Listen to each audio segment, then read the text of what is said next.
Hello, everybody. Welcome to another episode of Martial Praxis. I'm joined a third time by Christopher Lee. Thank you so much for coming on doing this again.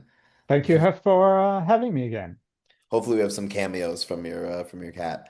Yeah, Um, the cat likes to use the computer, so um, this time I wanted to come back. We did it. We talked about it a touch just at the end there of the last episode, but I wanted to come back and kind of talk about this really like kind of Mhm. hot difficult to talk about subject of the relationship of Yeah. the founder of Aikido to some of these right-wing extremist groups in Japan.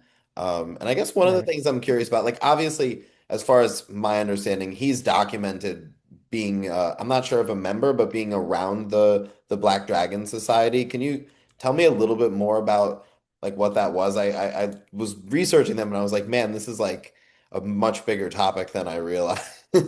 Well, he was closely associated, yeah, with the Black Dragons, and all of these guys were kind of, when you tr look back, they're all kind of in the same community, Yeah. right? I think he was associated with almost all of the radical right-wing terrorist figures in pre-war Japan and post-war Japan, right? So, Yeah. I mean, this is a difficult topic for a lot of people. Right? A lot of people are uncomfortable with it. I know. But it's just history. Yeah. It's our history, right? Yeah. Um, Stan Pronim used to talk about years ago. He'd talk about, oh, Morihei Ueshiba taught here at the Nakano Spy School, where they taught the spies and special forces. He taught at the Toyama Academy, the Naval Academy. He taught at Shumei Okawa's Okawa Juku, and I never really thought much of it, right, at the time. I don't know if Yeah. Stan didn't know as much as we know now, or whether he was just being diplomatic, right, and saying, "Well, that's a can of worms I don't want to get into." Yeah. But eventually, as you get into things, he's connected to all of these people, right? So, if we go back to the emperor, right, Showa Emperor, Emperor Hirohito, right, who Hmm. was emperor during the run-up to World War II, and for some time after that. Um, and I want to say that Emperor Hirohito appears to have been a very nice man, right? He was interested in researching guppies, I think, and the imperial family is a very nice, mild family. But there's some interesting things there because the emperor was protected by MacArthur, right? He was exempted from any connection or responsibility for the war, for the actions of the military, and so forth, because MacArthur believed, quite reasonably, that he was such an important symbol to the Japanese people that to remove him would be to disrupt the entire fabric of Japanese society, right? So the general belief today is that he was this kind of helpless figurehead, which the emperors have been, many times in the past in Japan, right? They've been Hmm. controlled by the shogun or whoever, Yes. and he had no responsibility for the war. That's really the popular conception. Yeah. Mm. Then recently, there's been a work that came out analyzing some of the private journals of some of his very close associates, his closest aides.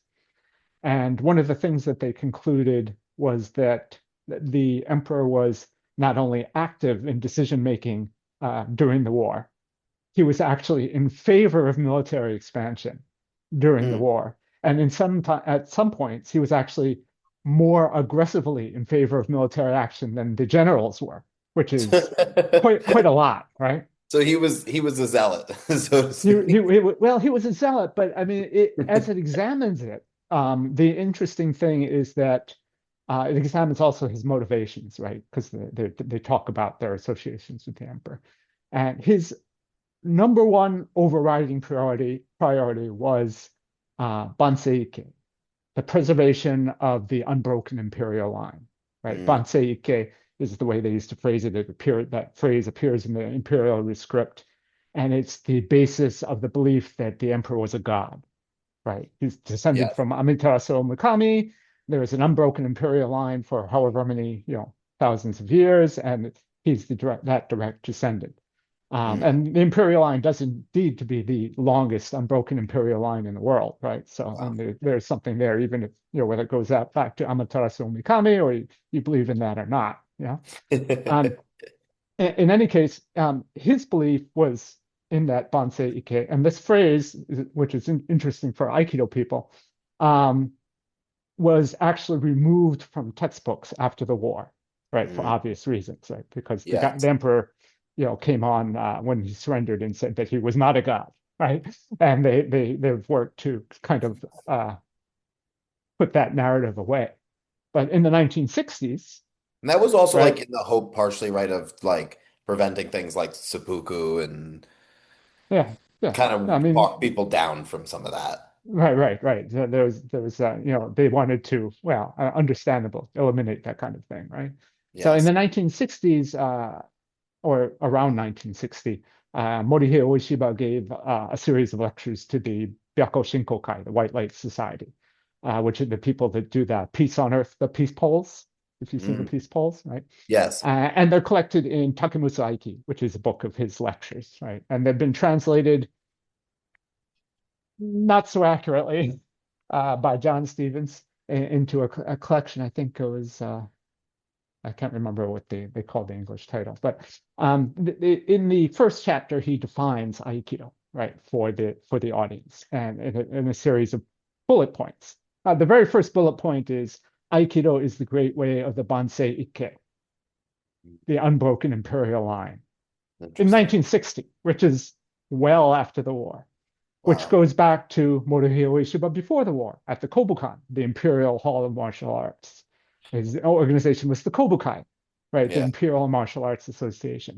We Everything was often see centered on this. the We see emperor. something very similar in China, right? Like they have Yeah, like the all of these imperialist loyalists are those yeah. are the martial artists. Those are the martial artists, right? So a lot of the martial artists in Japan were conservative. I Yeah. guess they're old-fashioned guys, right? Yeah. So even after the war, there was a newspaper interview. I think Guillaume and Irad translated it, right? Where Morihei Ueshiba talks about how the emperor is the center of the world, and he talks about that in Takemusa Aiki lectures too. That Huh.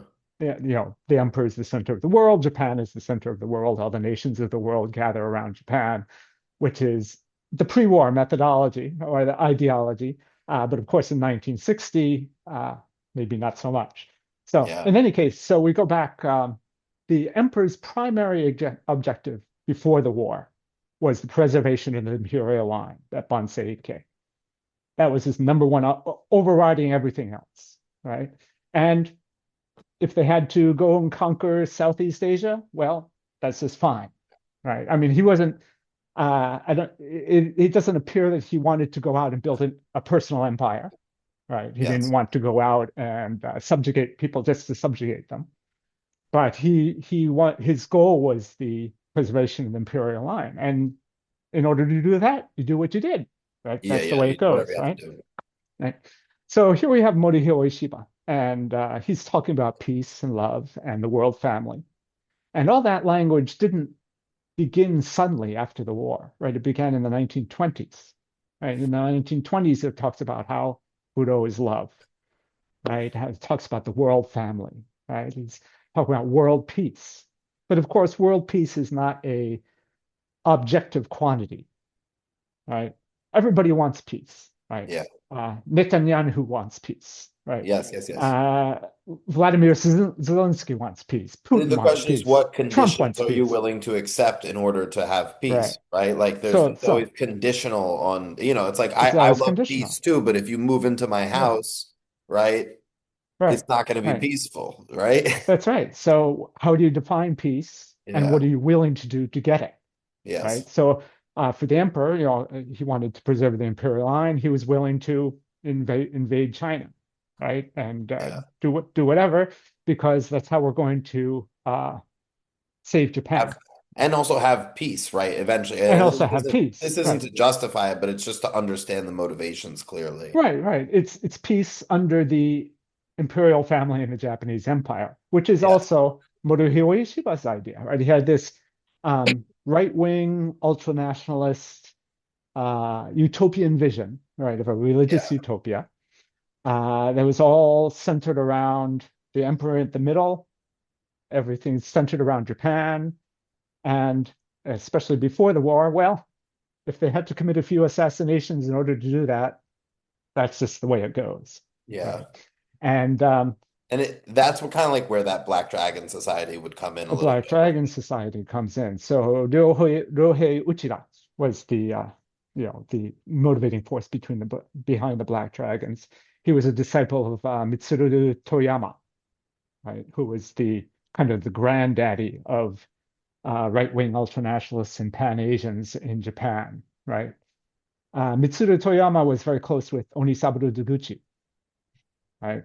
So if you remember, at one point, Onisaburo Deguchi and Morihei Ueshiba took a trip to Mongolia. This is so wild. So let's go to Mongolia, and their goal was essentially the same. They wanted to set up, I mean, ostensibly to set up a new empire, a kind of religious utopia in Yeah, yeah, Mongolia yeah. that would be expanding the Japanese empire, right?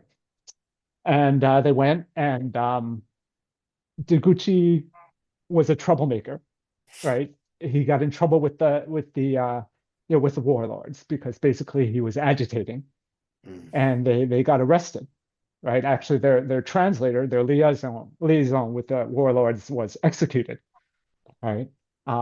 Sadly, right? He's just the middleman, right?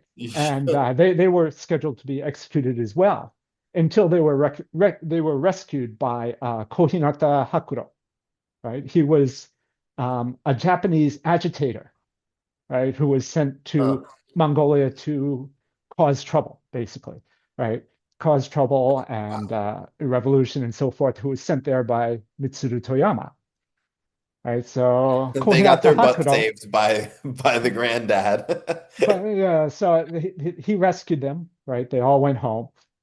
Kohinata Hakuro, um, we can talk about him later. He's an interesting figure. After the war in the 1960s, Morihei Ueshiba invited him to become a member of the board of directors of the Aikikai Foundation.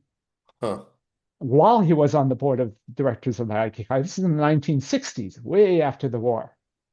While he was on the board, he established what is today one of the largest right-wing ultranationalist activist groups in Japan, right? Wow. The sound truck guys. If you've been to Japan, you've seen the sound trucks go around, shouting and so forth, and spreading propaganda about, how we hate America and so forth, perhaps, and other things. They're patriotic groups, right? Then these were those guys, and actually, his group, the Nihon Seininsha, which is still active today, was founded under the umbrella of the Sumiyoshikai Yakuza family, which is perhaps the second largest Yakuza family in Japan.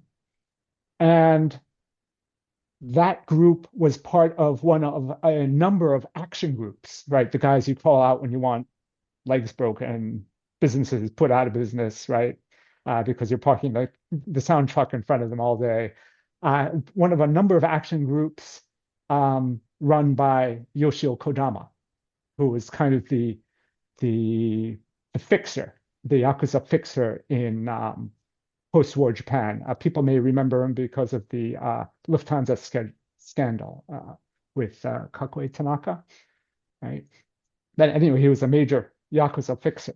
And this is all, of course, while he's on the board of directors of the Aikikai Foundation in Yeah. the 1960s, right? But anyway, so we go back to Mongolia. So they come back to Japan. They're recognized. And at some point, a little bit later on, Onisaburo Deguchi establishes what it would become the model for these right-wing ultranationalist groups, the sound truck groups Hmm. uh, in Japan.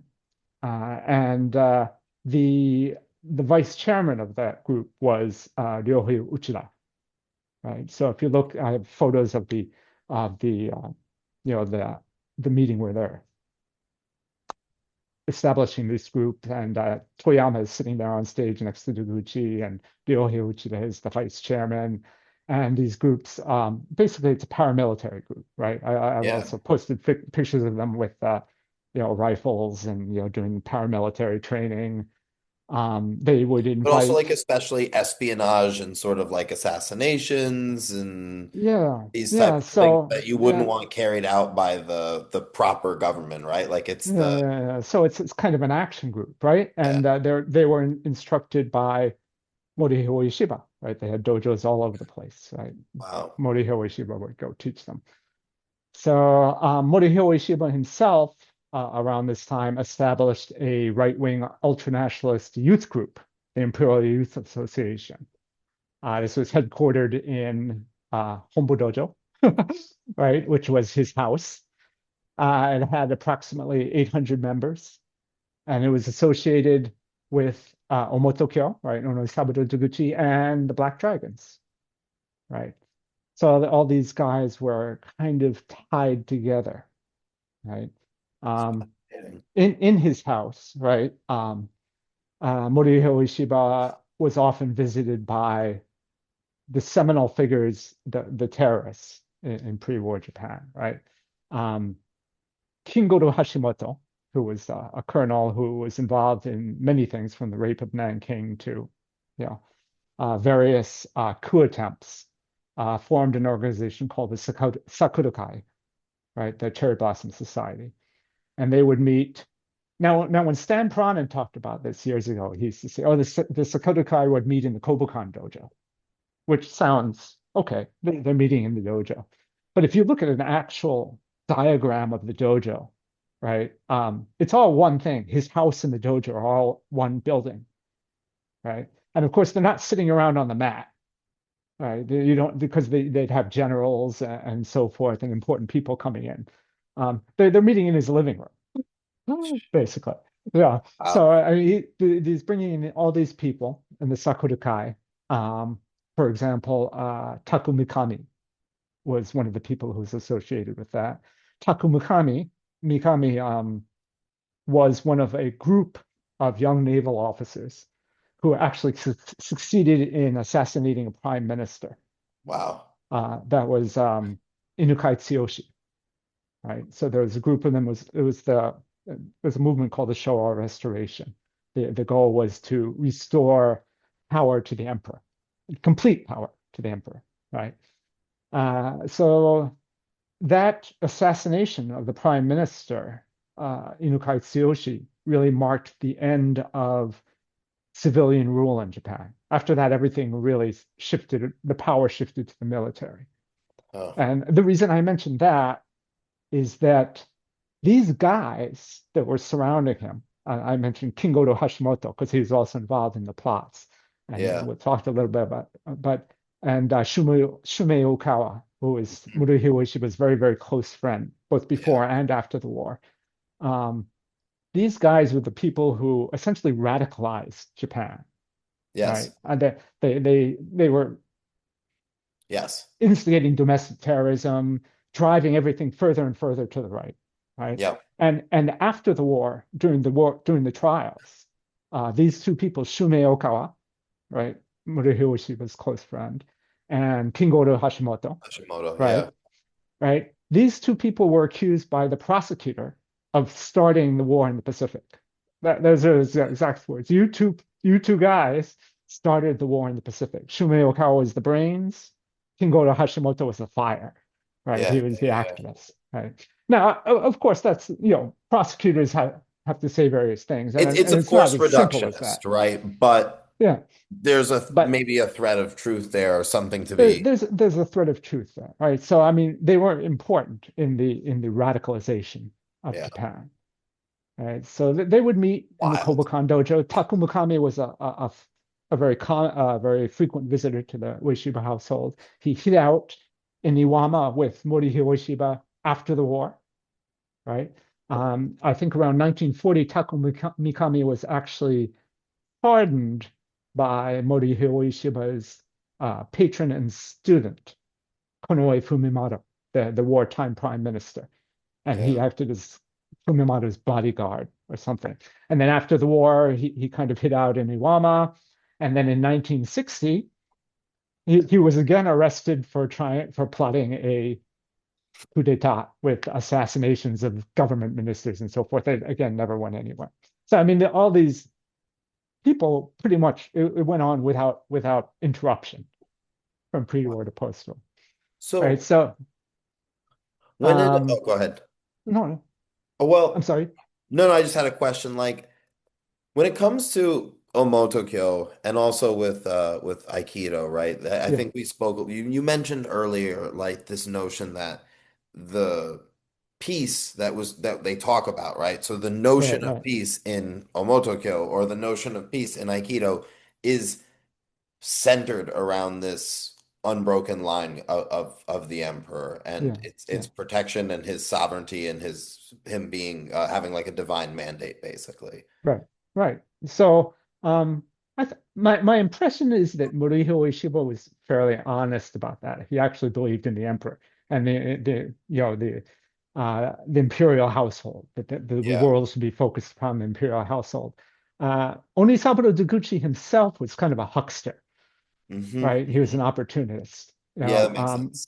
One of his, I mean, it was a cult essentially, right? Yeah. One of the leading journalists in pre-war Japan interviewed Onisaburo Deguchi, and he came out afterwards and he said, "This guy's just a con man." Mm. Yeah, I mean, what the, you know, who is this guy, right? And you see that Deguchi also and Omoto had a lot of language about peace, right?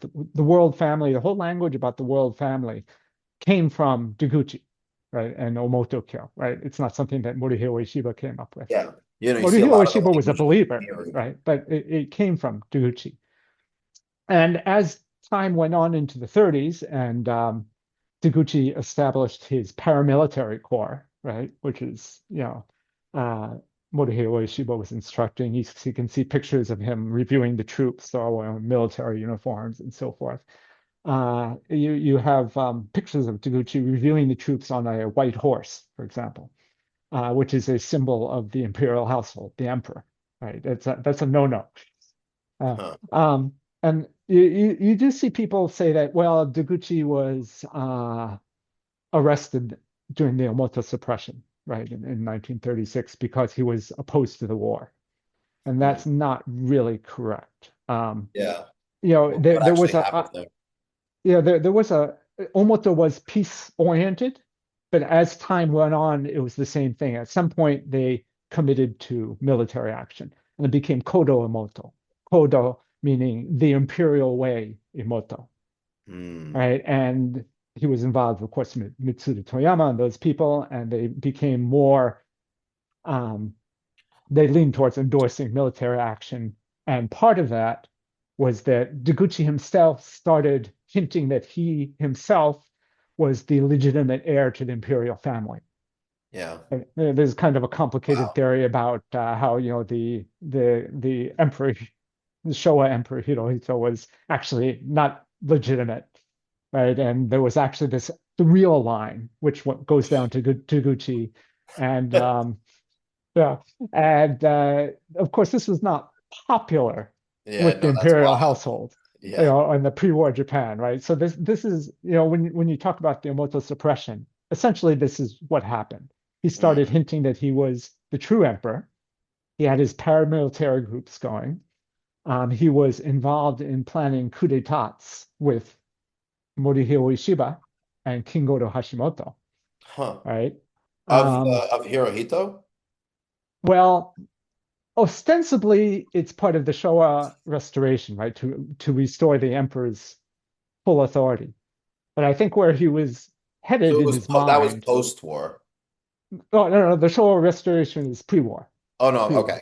Got it, got it, Right, got it. right. They wanted to make the emperor the absolute, like a dictator, basically, Got right? it, got it. You know, give him absolute power. And I think where Deguchi was actually going was that yes, they would give the emperor absolute power, but the emperor would actually be Deguchi at some point, right? Yeah, yeah, yeah, yeah. Yeah, He was yeah, gonna kind of do a little yeah. bait and That switch. they can switch there, right? Now, whether that actually happened, I don't know. Deguchi was pretty loony, right? Yeah, yeah. So, Deguchi was actually involved in a coup d'état attempt with Kingodo Hashimoto, right?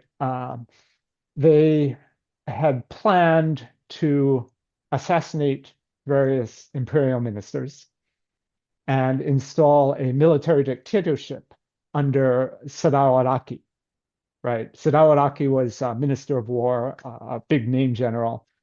He was also a student of Morihei Ueshiba, Mhm. coincidentally.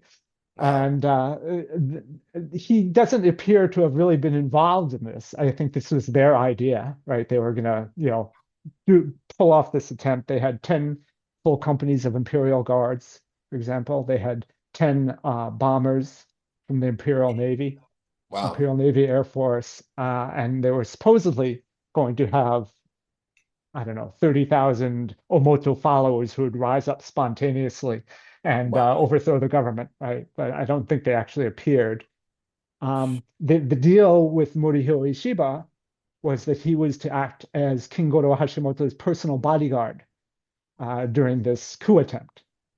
Wow. And apparently he was going to bring or he said he's going to bring his students, right? And he said, well, I can bring 30 students, but not to worry because their hearts are pure and they each have the strength of 10 men and so forth.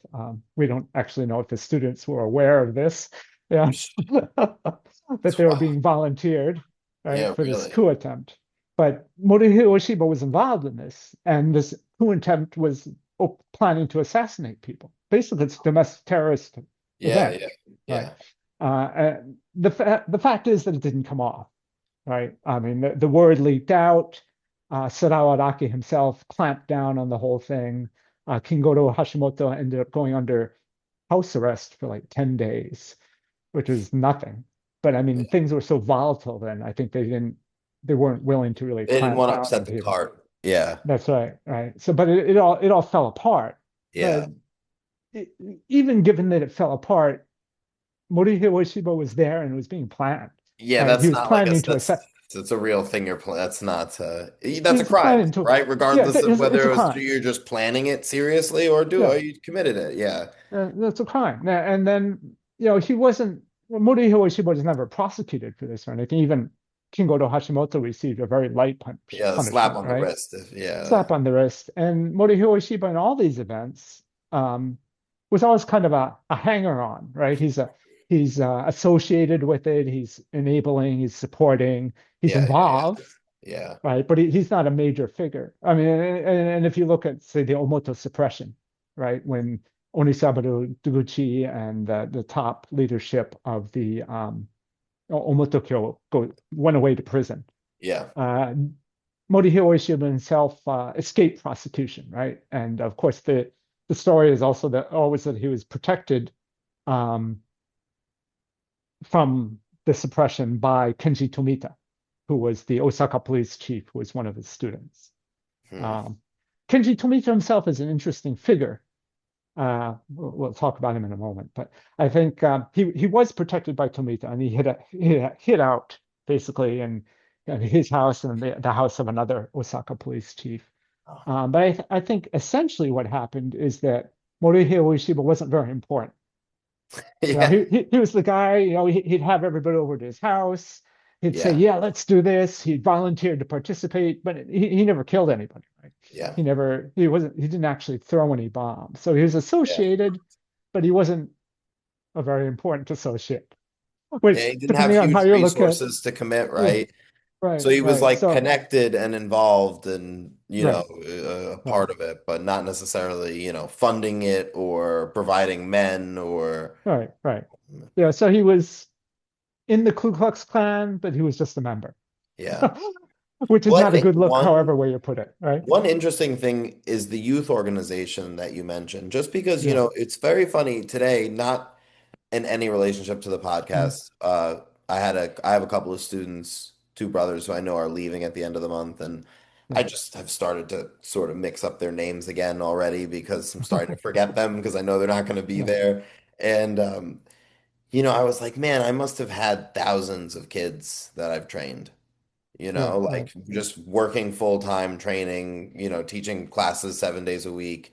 Kids come Yeah. and go, but you only have, 100, 200, 300 at any given time. But over the course of 10 years of doing that, that's a lot of kids, and Uh-huh. just hearing you talk about this and thinking, man, like, this is somebody, the people he was hanging out with. I mean, you're sitting there breaking bread and in the same cults as people who are like running the rape of Nanking, right? Yeah, So, essentially, yes. you Yes. know, to think about that type of person, right, in the same role that I'm in, right, around that many kids, but just kind of giving them those little pushes and steers in that Right. direction rather than them just letting them be their own people. It's scary, you know what I mean? Because you think about the Yeah. effect, the sort of like butterfly effect of that on all of those people and all of their lives, and it's like that is actually could be significant, right? Like even though, of Yeah. course, Yeah.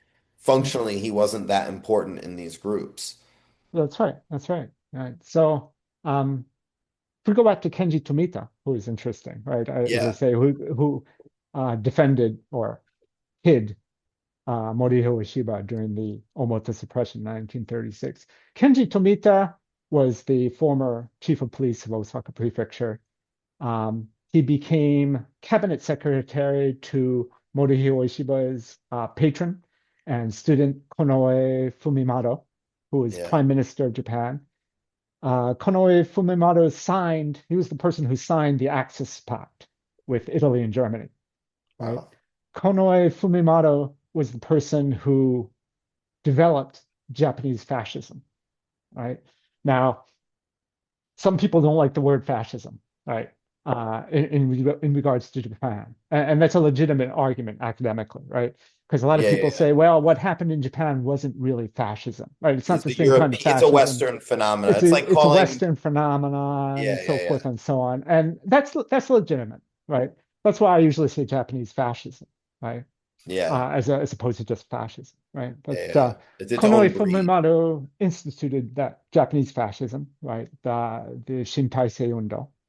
Um, and as I say, I call it fascism largely because they themselves called it fascism, right? Ryoichi Sasakawa, who was one of the major post-war backers, financial backers of the Aikikai Foundation, who made a huge amount of money through gambling and connections with the Yakuza.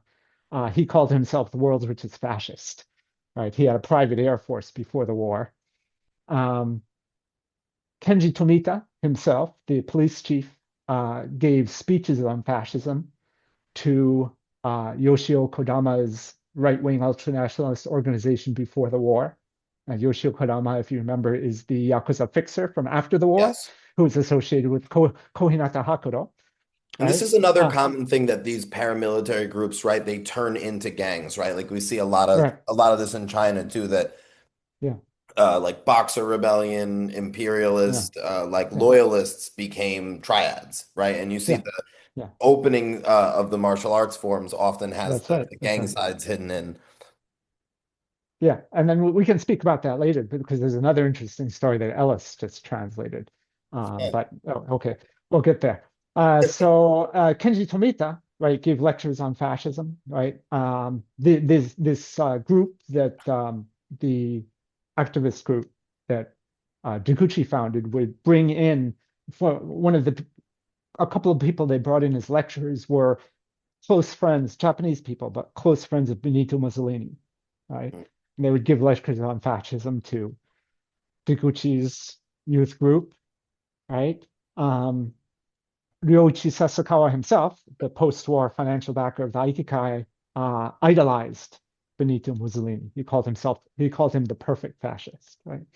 So Kenji Tomita became cabinet secretary to Konoe Fumimaro during the war, and probably because of his ultra-conservative connections, his right-wing connections, he became the point man for Japanese fascism in pre-war Japan.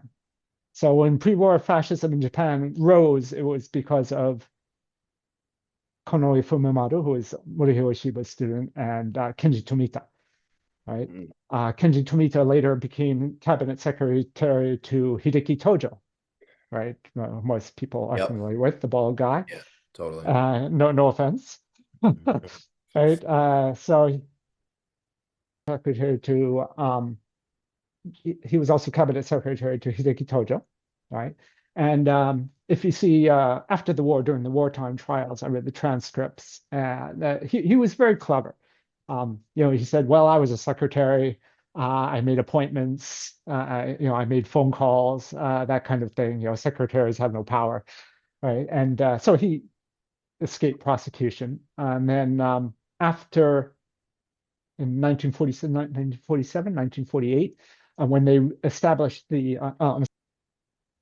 so then after the war, Kenji Tomita became the first chairman of the Aikikai Foundation. He Huh. was chairman of the Aikikai Foundation, I think, until 1968 when Kishimoto Ueshiba took over. So he was very important in the Aikikai. In 1960, he published an account of the war, about his role in it, and the forward to that book, and this is while he was chairman of the Aikikai Foundation. The forward to that book was written by Hiraizumi Kyoshi, who was really the primary right-wing ultranationalist academic in pre-war Japan. He wrote Huh. the indoctrination manuals for the military. Wow. He was largely responsible for the whole emperor as God theory, moving up into World War II. And after the war, he was a right-wing activist, right? So he never changed, never apologized. He was always a radical right-wing activist. It's So so again, showing interesting. the continuity, before and after the war. Yeah, like a lot of this stuff just went like from being sort of it almost went from being underground at a certain point and then came above ground during the war, right? When there was this extreme, like everybody, like he Right, became right. radicalized, and then a lot of these characters seem to just sort of kind of snuck back underground afterwards. That's right. Yeah. So after the war, if we move to after the war, right, of course, a lot of people went to prison, right? Yeah. But then eventually a lot of them got pardoned. Even Kingoto Hashimoto was pardoned I believe, in 1956. Wow. And you see that there was a party for him at Aikikai Hombu Dojo. There's a picture of him with, I don't know, 100 people at Aikikai Hombu Dojo, and he's sitting there next to Morihei Ueshiba, right, in Wow. 1956, right? This man who was involved in, well, supposedly, perhaps the invasion of Manchuria, rape Yeah. in Nanking, various coup d'état Some of the attempts, worst, like, I mean, and so that's forth. for people who maybe don't know, because I guess not, it's one of the lesser known genocides. It's considered to be Yeah. one of the worst, Yes. Yes. instances of war crimes in any, across history. It's like That's right. one of That's the right. most heinous. And there's another photo of Kengoto Hashimoto again, with Shumei Okawa, right? Morihei Ueshiba's close friend. Again, shortly after his pardon, so that would be around 1956. And there was a reunion of these guys from one of the coup d'etat attempts, right? Uh, so Let's they're have all a still reunion together. from our coup d'etat. That's right. They're all still together. They're all still connected to Morihei Ueshiba and the Aikikai, right? So he never renounced these people and said, well, this was a bad idea. These were bad people, right? Yeah, yeah, yeah, yeah, yeah, Yeah. absolutely. Yeah. Kingoto Hashimoto himself never apologized for anything.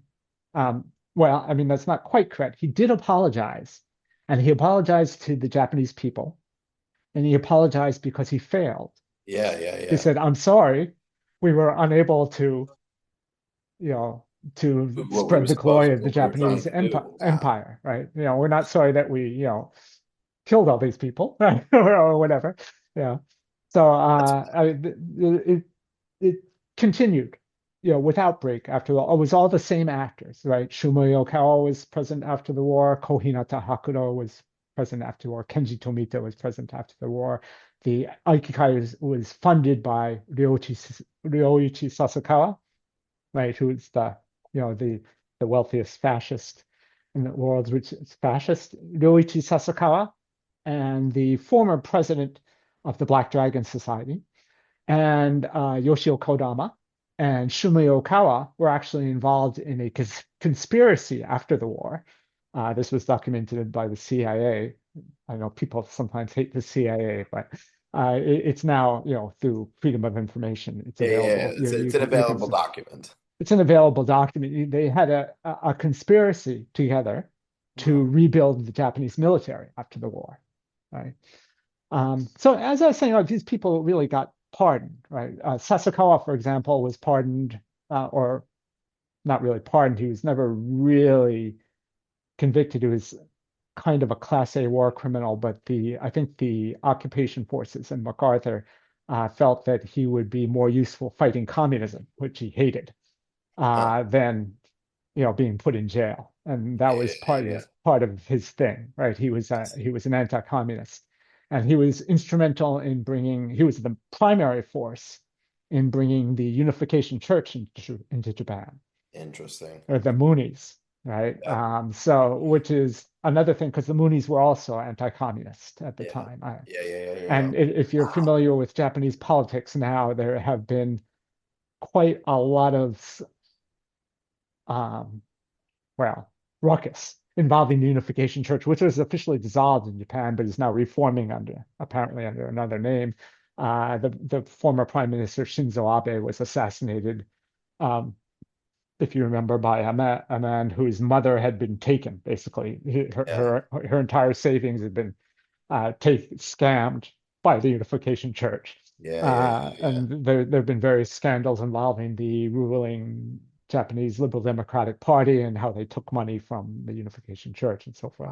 I don't want to get into all that too much, but Sasakawa was a part of that. So Sasakawa and Kodama and the former president of the Black Dragons and Shumei Okawa again yeah. were doing this after the war, right? When they're still hanging around with Morihei Ueshiba and Kishimaru Ueshiba, they were active after the war, right? So if you look after the war, there are various indexes of right-wing ultranationalist organizations in Japan, and the Aikikai appears on several I of was these. about to ask. I was like, did the Aikikai make it onto any of these? Because they have Yeah, it's the criteria aren't crazy. I mean, if you have enough of these signs, they'll classify you a gang member or yeah, yeah, and they were listed. You see, they're listed. Kishimaru Ueshiba listed in Hombu, the address is Hombu Dojo. They're yeah. on these lists of ultranationalist right-wing organizations in the 50s. And I think that eventually got soft pedaled, right? Hmm. Perhaps, right? So it's no Yeah. longer a thing today. But if you've read, I can't remember what the title of the article was, that Ellis Amder translated an account after the war about Kohinata Hakudo and Yoshio Kodama Mm. just recently, a few weeks ago. It's one of those things I've been meaning to translate, but he got to it first, right? So Kenji Tomita was chairman of the Aikikai Foundation, right? Yeah. Yoshio Kodama was a Yakuza fixer and a right-wing ultranationalist. And there have always been a number of islands that are under dispute, right, in Japan between Korea and Japan, or Japan and the Soviet Union, or Japan and China. The Nihon Seininsha, the Kohinata Hakudo's right-wing organization, is heavily involved in the Senkaku Island problems with China, for example, right? But there came a point of time when Yoshio Kodama was negotiating privately with the Korean government about these disputed islands, right? And this was causing kind of an issue, right, with the government, right? Yeah, Because yeah, they yeah. don't this Yakuza guy is you know Just is negotiating. it's just negotiating, right? This is not a good thing, right? Yeah. It's Kenji just- Tomita was still big in the government. He was elected chairman, not chairman, governor of Nagano Prefecture, right? He was still heavily connected wow. politically.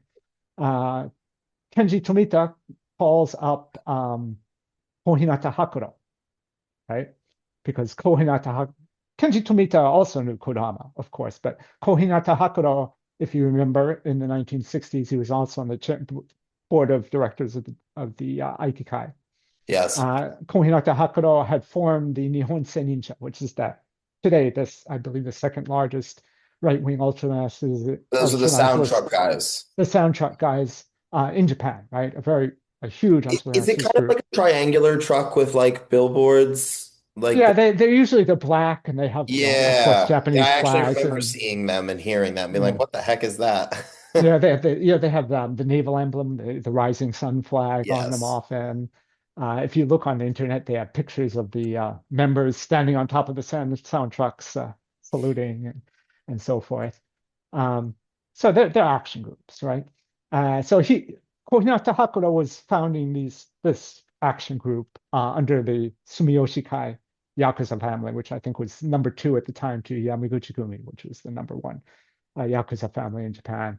And of course, it was under the aegis, the umbrella of Yoshio Kodama's action groups, right? So Kohinata Hakuro knew Kodama. Kenji Tomita did too, but I guess Kohinata was heavily involved with Kodama at the time. So there comes a time that Kodama is having this secret meeting, negotiation session with the Koreans at an onsen, at a hot spring, right? So Tomita says, you got to go straighten this guy out. You got to fix this. So Kohinata Hakuro goes and he shows up at the onsen where they're having this secret meeting, and accompanying Kohinata Hakuro are Morihei Ueshiba and Kishimoto Ueshiba. This is in the Oh, wow. 1960s, right? Yeah. Yeah. And Kohinata describes Kishimoto at the time as a passionate activist, Huh. right?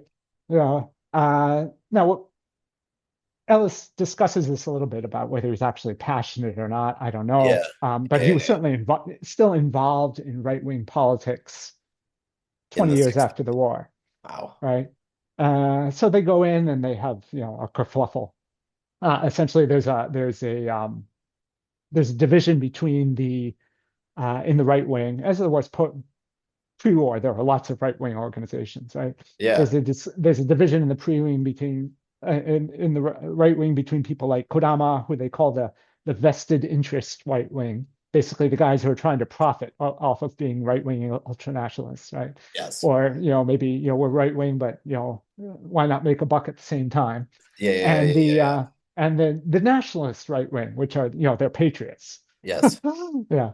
So they have a kerfluffle and it kind of resolves itself. And all these guys, it's kind of they call it like a kyodai genka, right? A fight among siblings, Yes. right? Yes. Yes.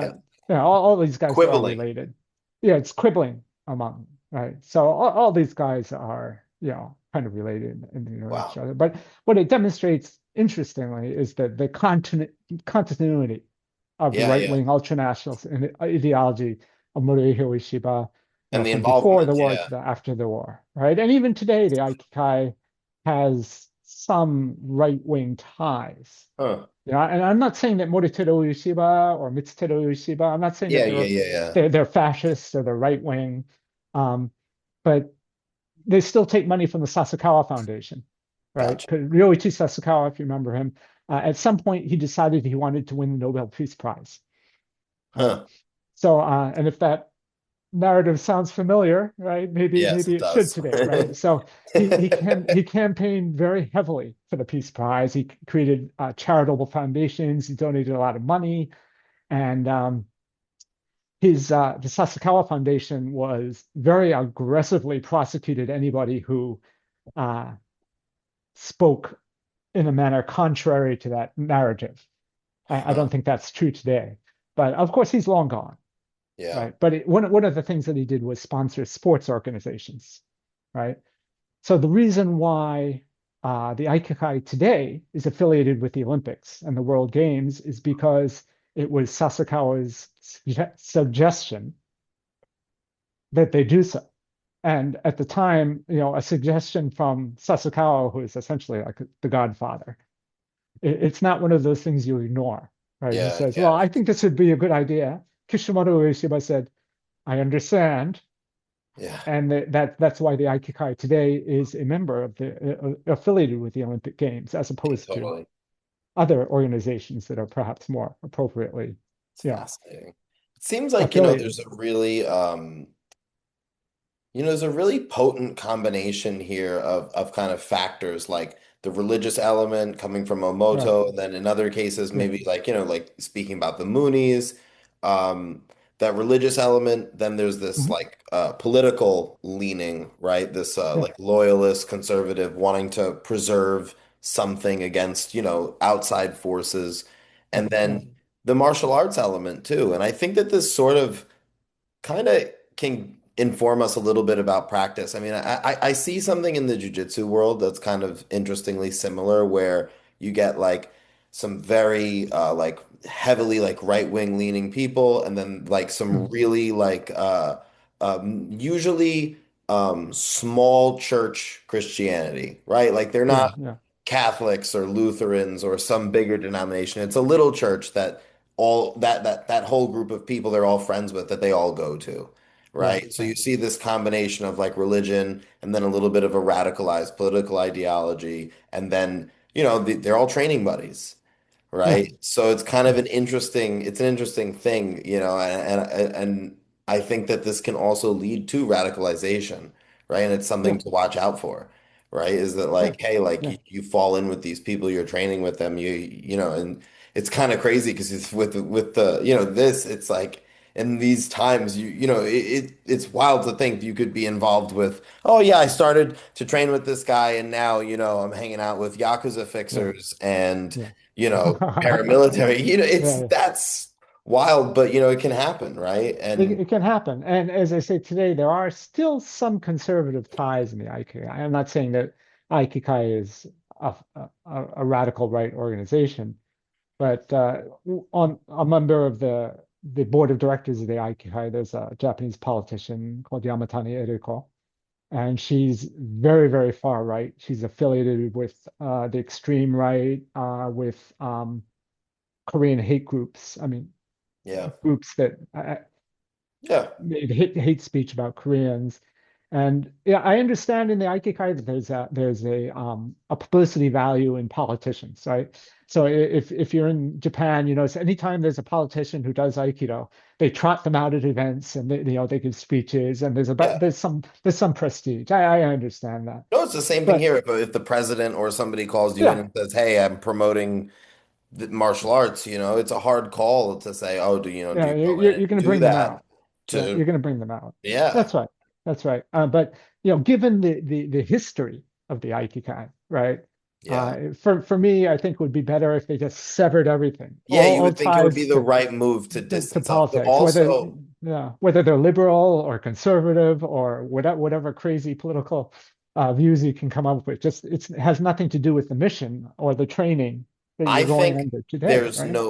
I think there's no need for that because Yeah, this information has been so suppressed. And yeah, it's just really important, I mean, that people realize and understand, what kind of person the founder was in terms of who he was yeah, around. I'm not accusing him of being a bad person, or that's not what I'm trying to say. I'm just saying to make your own call and your own judgment with with the history. Just look at what was going yeah, on yeah, and and that doesn't mean that you can't practice Aikido or do the martial art that he did, but I think yeah. it actually might inform your practice of it, like, in a greater way than just ignoring the history.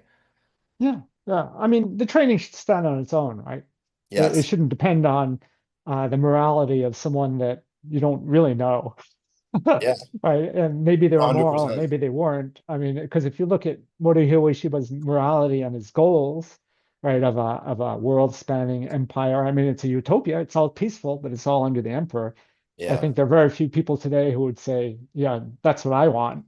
Yes. Right? Even in Japan, they're not going to say, "Gee, that's what I want," right? I So, think that it's hard for people because they are viewing Aikido as a spiritual practice, right? And yeah, as yeah, as something that should develop their character and their morality mhm, and all of these qualities. And in reality, it could be a tool to do that. yeah, And Morihei Ueshiba was just using it towards a different end than what we understand as peace, yeah, right? So, yeah, I think it could be adapted to your own ends, but probably only if you recognize look at the history and make like you were saying with the Aikikai, like it would probably be better for them to sever all ties with this stuff and yeah, just right. be apolitical as a way of That's right. refining the philosophy around Right, Aiki and right. peace. Right, right. Because I mean, you're looking at what's a very diverse international organization. Yes. There are members all over the world. They have all kinds of crazy political ideas that, of course, none of them agree with each other. I Yeah. mean, and that's fine, right? It's just it's not relevant Yes, in my view. exactly. Right. In my Yeah. view, it's just not relevant. Why even go there? Yeah, I agree Yeah. 100%. Yeah. Well, man, this was a phenomenal podcast. I really appreciate you coming on and talking about this and kind of putting this out there. I think there's so many references and so many just points of data and names and things. I mean, I myself was taking a ton of notes just during this to try to capture all of this stuff and be able to look into it further. So I just really want to thank you for doing this. This is a tough topic, and I think a lot of people probably know about this, who know about this, aren't willing to talk about it and kind of put their face and their work behind it. So I really appreciate that. Well, thank you very much for having me. I really enjoyed talking about this. I always enjoy talking to Thank you. Well, I mean, I always love talking about martial arts. It's funny. I basically sit behind this computer and either study or talk about martial arts whenever I'm not teaching or doing martial arts. you. Well, thanks again. Really appreciate it. This was fantastic. Thank you very much, Jane.